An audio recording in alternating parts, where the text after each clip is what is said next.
ஆண்டவர் இயேசுவின் நாமத்தில் உங்களை வாழ்த்துகிறேன். ஏசாயா 30 அதிகாரம் 21 வசனம்.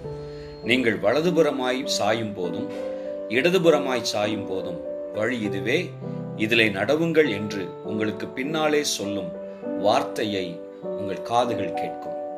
ஆண்டவர் தமது ஆலோசனை வார்த்தைகளை விளங்க செய்கிற தேவனாயிருக்கிறார். நம்முடைய அன்றாட வாழ்வில் அநேக வேளைகளில் கர்த்தர் நமக்கு காட்டுகிற அந்த ஆலோசனையின் அந்த பாதை, ஆண்டவர் நமக்கு சொல்லுகிற எச்சரிப்பின் சப்தம் அனுபவித்து பார்க்கிற நம்முடைய வாழ்வில் நிச்சயமாகவே அதை விளங்கிக் கொள்ள முடியும். கர்த்தர் நம் பேரில் கரிசனை உள்ளவர், நம் நடக்கைகளின் பேரில் கரிசனை உள்ளவர். நம்முடைய கால்கள் இடறலுக்கு விளக்கப்பட வேண்டும் என்று அக்கறையோடு அவர் எச்சரிப்பின் சத்தத்தை கொடுக்கிற தேவனாயிருக்கிறார். அன்பின் வார்த்தைகளுக்கு கீழ்ப்படிந்து இடரலின்றி நடப்போம். Praise the Lord.